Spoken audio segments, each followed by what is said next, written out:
bonjour et nous sommes le 2 mai. Laissez-moi vous entretenir la suite du test de la réalité.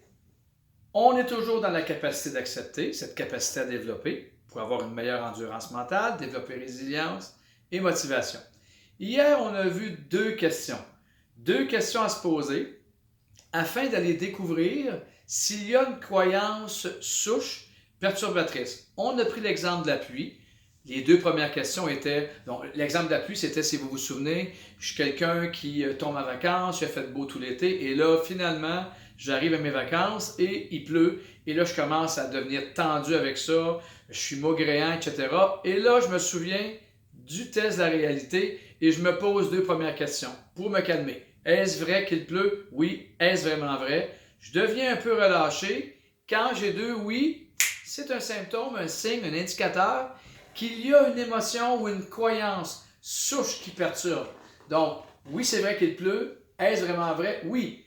Et là, on se pose la question, ce qui signifie que ça n'arrive qu'à moi. Et voilà la croyance souche qui me perturbe, la perturbation. Lorsque j'ai trouvé cette croyance souche, rappelez-vous hier ce qu'on a dit, on repasse cette croyance souche dans les deux premières questions de est-ce vrai, est-ce vraiment vrai?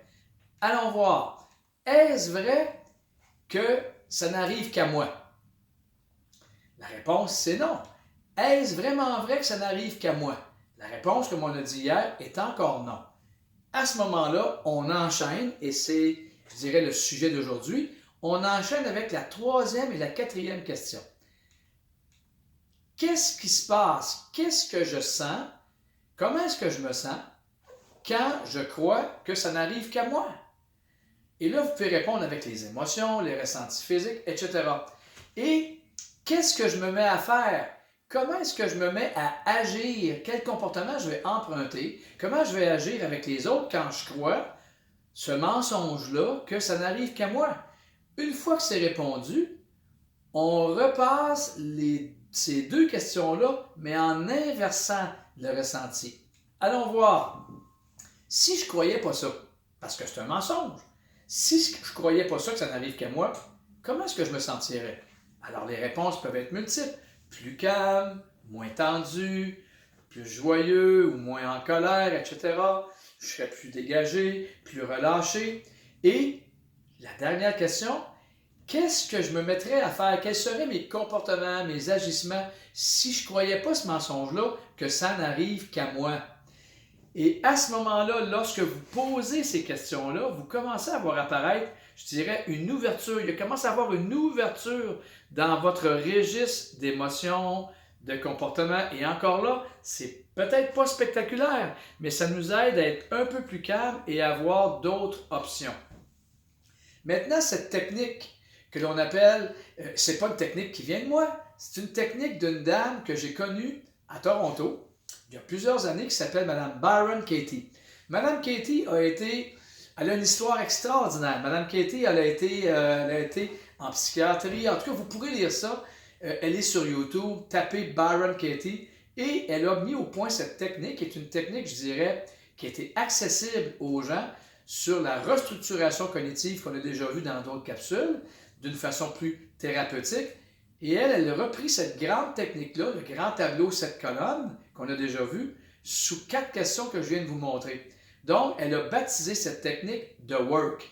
Et je vous suggère le livre qui s'appelle Aimer ce qui est. C'est un très beau livre et allez voir des vidéos de Mme Katie et elle repose constamment ces 4 questions-là.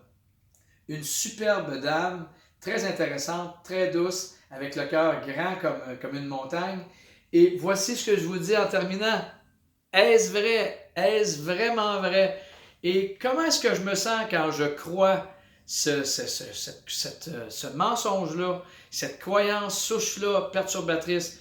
Comment est-ce que j'agis quand je crois ça? Et qu'est-ce que je ferais? Comment j'agirais? Comment je me sentirais si je ne croyais pas ça? Parce que je me compte des mensonges. Maintenant, demain, je vais réfléchir. Peut-être que je vais closer cette technique-là, parce que là, on l'a vu en rapport avec une personne, une situation comme il pleut. Mais je vais vous donner des exemples, peut-être demain, sur À savoir, quand c'est avec une autre personne, est-ce vrai que cette personne-là, par exemple, s'entête à, je dirais, à m'agacer? Est-ce vrai que mon enfant ne fait pas ce que je lui demande?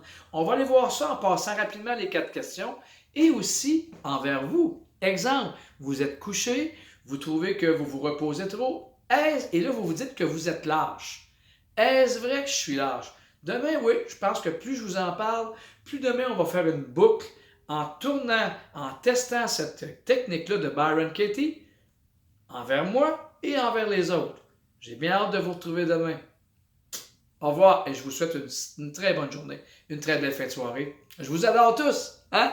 Comme on dit souvent. Merci beaucoup d'être là. Au revoir.